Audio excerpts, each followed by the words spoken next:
Mi nombre es Ofelia Mireles y mi equipo está conformado por los compañeros Ramón Torrealba, Bárbara Tarazona y Yumaira López. En este caso, bueno, voy a comenzar mi exposición hablando un poco sobre el tipo de los contratos. Están los contratos verbis o verbales, que eran las formas que constituían los contratos más antiguos que conocieron los romanos. Son esencialmente formales y las palabras solemnes que los perfeccionaban eran fijadas por el eus civile. El negocio per aes et libram se trataba en realidad de una forma de llevar a cabo diversos tipos de negocios jurídicos mediante la cual durante los primeros tiempos de Roma y con el pronunciamiento de determinadas palabras solemnes, la utilizaba era de una balanza y de un pedazo de cobre que se establecía el nexus. Hablando un poco sobre lo que era el nexus, era un vínculo físico, ¿verdad?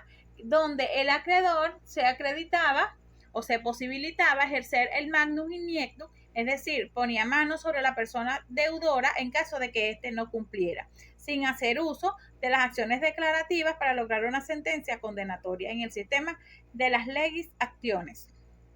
Está también el contrato mancipatio.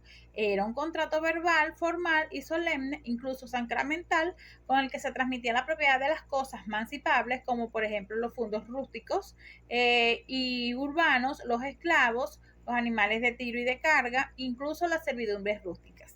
Estaba también el convenio it manum. Esta era la forma de entrar la mujer a la familia del marido, es decir, adquirir una posición jurídica sometida. La originaria situación patrimonial de la mujer determinaba un sistema acorde a los principios que tuvieron la larga vigencia en la práctica jurídica romana. A la mujer se le aplicaban las reglas generales de las sometidas a potestad. Sin embargo, la excelsa función de mujer en el matrimonio y en el domus como mater familias determinó desde muy temprano algunas normas especiales, es decir, está también el testamento mancipatorio. Este testamento consistía en la venta ficticia, ¿verdad?, efectuada por medio de la emancipación, que era un negocio que requería la solemnidad del cobre y de la balanza. El testador emancipaba sus bienes a un tercero, el comprador del patrimonio era el familia Hector, y que los recibía en la calidad de custodio y al mismo tiempo designaba a su o a sus herederos y daba las instrucciones sobre la forma en que éste quería que debían repartirse. Estaba también el fiducia, era una operación jurídica que consistía en transferir un bien a una persona a condición de que lo devolviera después de un tiempo. Siguiendo la temática del día, tenemos los contratos literis o escritos. Los contratos literis son aquellos que se perfeccionan por ciertas palabras escritas establecidas por la tradición. Es característica general de las obligaciones literis el hecho de que para constituirse es necesaria la formalidad de su escritura, siendo irrelevante la causa del negocio en sí. Son por lo tanto contratos formales y abstractos. Este carácter literal abstracto corresponde guardada toda proporción a la letra de cambio moderno. Por otra parte, tenemos nómina transcriptitia. Los de nómina transcriptitia son los más antiguos y eran aquellos que se consignaban en los libros de contabilidad del acreedor, no siendo menester que el deudor también los transcribiese.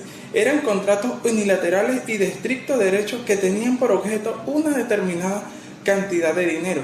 Por ello estaban protegidos por la condictio certae perquitae para exigir su cumplimiento. Quirógrafos. Consistía en un documento, un ejemplar que pertenecía en poder del acreedor en que el deudor reconocía su deuda. Síngrafos. Los síngrafos son contratos más recientes y probablemente tengan su origen en el derecho griego. Se redactaban por partida doble, quedándose una copia el deudor y una copia el acreedor. Generaban verdaderas obligaciones literales, independientemente de la causa o título de la obligación. Por otro lado, tenemos los contratos re o reales. Los contratos reales son aquellos que se perfeccionan con la entrega de la cosa, re, es decir, que además del consentimiento de la parte debe realizarse la datie re. Estos contratos son 5: mutuo, comodato, depósito, prenda y fiducia. Les hablaré de 3. 1. Mutuo. Es un contrato unilateral gratuito de estricto derecho al que también podemos llamar préstamo de consumo, por medio del cual una persona llamada mutuante le transfiere a otra llamada mutuario la propiedad de determinados bienes fungibles, obligándose éste a devolver una cantidad igual del mismo género y calidad. Pueden ser, por tanto, objeto de este contrato aquellas cosas que se pesan, devuelva un objeto semejante como trigo, vino, dinero, entre otras cosas. 2. Comodato, también llamado préstamo de uso, es un contrato sinalagmático, imperfecto, gratuito y de buena fe, por medio del cual una persona llamada comodante le entrega una cosa no fungible a otra, llamada comodatario, para que éste la use para determinado fin y la devuelva dentro del plazo fijado. El objeto del comodato puede recaer tanto sobre bienes muebles como inmuebles, pero en cualquiera de los casos perfectamente determinable. Por tercero y último, tenemos depósito. Otro de los contratos reales es el depósito, mediante el cual una persona, el depositante, entrega a otra, el depositario, una cosa mueble para su guarda, que debe ser devuelto a su requerimiento. Entonces, un contrato sinalagmático, imperfecto, gratuito y de buena fe. El depositario tiene la obligación de restituir la cosa depositada, ya que es responsable por la pérdida o deterioro que sufriera el objeto, salvo que fuese por causa ajena a él. Puede, sí, que el caso solicitante, una indemnización por los gastos que hubiera tenido que realizar para conservar el objeto, de la cual forma incluso retén el bien en un poder y ejercer una tardes. Seguido con el debate y el orden de la exposición, a mí me tocó exponer prenda, la fiducia, contrato consenso o consensuales. Me tocó compra-venta y locatum conducto del arrendamiento. La prenda. En una primera etapa, los objetos que podían ser motivo de este contrato fueron exclusivamente bienes muebles, pero con posterioridad se amplió a inmuebles. El acreedor prendario se obliga a restituir la cosa dada en prenda en el momento en que el deudor cumple su obligación. La fiducia es un contrato por el cual una persona fiduciario que recibió de otra persona, el fiduciante, la propiedad de una cosa por mancipatio o iura censio. En los contratos consensuales, consenso o consensuales, aquellos que se perfeccionan con el mero consentimiento, es decir, que no se requieren de forma verbal. En el compraventa se puede ser definido como aquel contrato de buena fe, por medio del cual una persona llamada vendedor se obliga a transferir a otro llamado comprador, es decir, la posesión libre. Quiere decir que todos somos libres de ser acreditados de un compra y venta, siempre y cuando exista la buena fe de parte del contrato.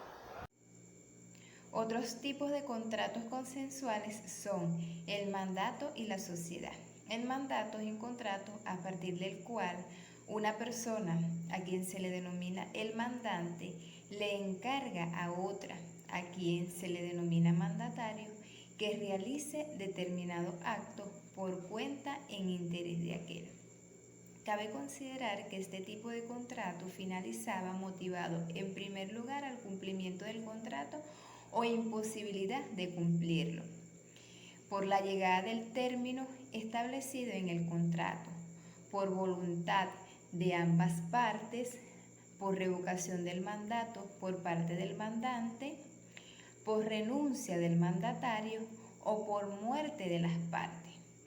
Ahora bien, el contrato denominado sociedad se realizaba entre dos o más personas, denominados socios, quienes se obligaban recíprocamente a aportar bienes o trabajo para alcanzar un fin lícito de bien común. Aquí las partes deben manifestar expresamente su intención de construir una sociedad. Además, deben hacer aportaciones recíprocas de diferente naturaleza y valor. Por otro lado, nos encontramos con los contratos innominados. Este tipo de contratos son aquellos que, no coincidiendo con ninguno de los contratos tipificados, se perfeccionan con el cumplimiento de una de las partes. Es decir, que a partir de que una parte ha realizado su prestación a partir de la otra, ésta queda obligada a cumplir. Dentro de este tipo de contratos nos encontramos con la permuta. Este tipo de contrato es aquel que consiste en el que una persona transfiere a otra la propiedad de una cosa, a cambio que ésta le transfiera la propiedad de otro objeto. De igual manera nos encontramos con el contrato estimativo. Este tipo de contrato, el propietario de una cosa, después de evaluarla o estimarla, la entrega a otra persona con el fin de venderla y le entregará un precio o se le devolverá si la venta no se realiza. Precario es otro tipo de contrato innominado en el que una persona, a petición de otra, le concedía el uso de otra cosa para que le devolviera en el momento en que se le reclamara. Para su existencia es necesario que el precarista lo solicite al concedente y que éste pueda revocar el precario en el momento en que lo desee, incluso habiéndose fijado plazo.